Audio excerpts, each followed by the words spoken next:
Okay, so in the last video we were looking at the shape that was caused by us using the completed square form and the factorised form to find a parabola. So we know we've got two different forms of these equations. So I've got the factorised and I've got the completed square.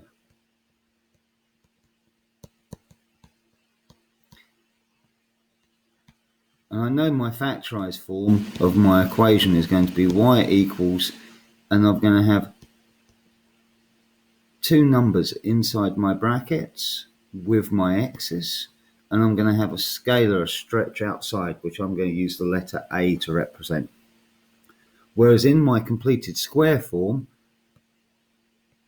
I've got one bracket, which has been squared, plus I've got a number outside, plus I've still got that same stretch factor. Now we know the factorised form is all about the roots, or what we could call the x-intercepts. Whereas the completed square is all about the vertex, the bottom turning point of my graph.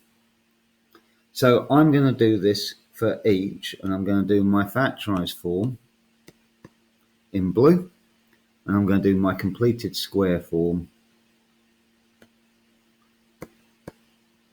in green. Okay, so in blue, I know that my two x-intercepts are at -1 and at 5. So therefore I know my equation will be y equals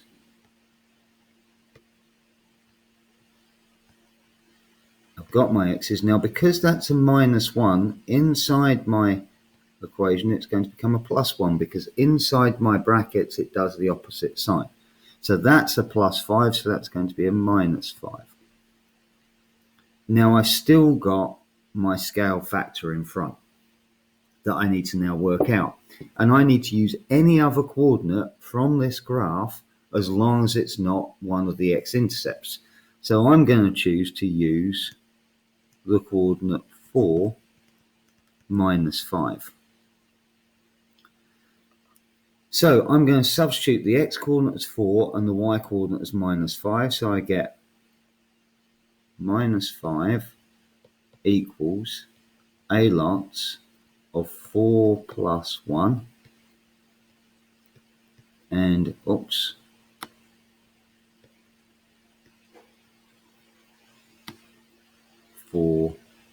-5. So -5 equals a lots of 5 times -1, which is -5a, so a equals 1.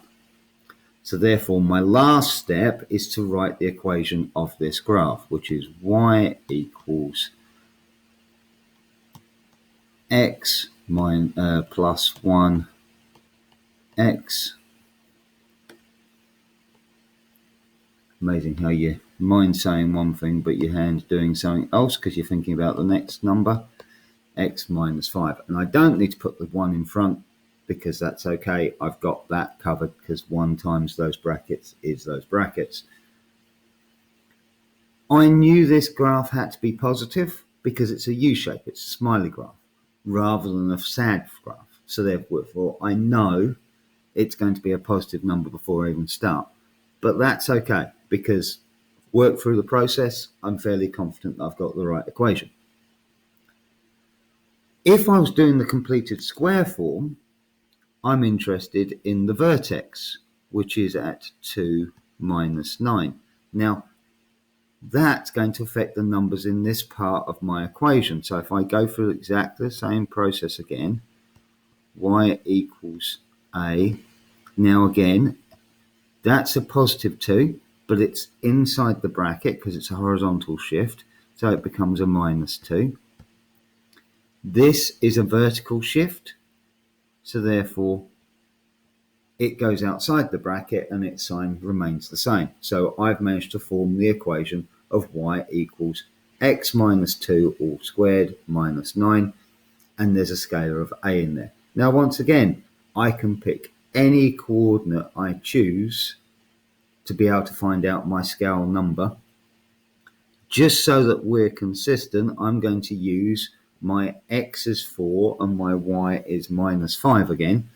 So I've got minus 5 equals a lots of 4 minus 2 squared minus 9. Now, when we come to do this one, it's not as straightforward as just doing what we did before, because I've got to do a little bit more algebra. So my first thing is, and just so you can see what I'm doing, I'm going to write it down. I'm going to add 9 to both sides to get rid of this bit at the end. So minus 5 plus 9 is 4 equals a lots, right? 4 minus 2 is 2 squared. Now I've got 4 equals 4a, because 2 squared is 4, so a equals 1. So now I can write down my equation of my completed square form, which is y equals x minus 2 squared minus 9, and that will be my equation. Now the nice thing about this is it doesn't matter which technique you're using. Yes, they're written in different forms, but if I expanded them both, I'd get the same thing.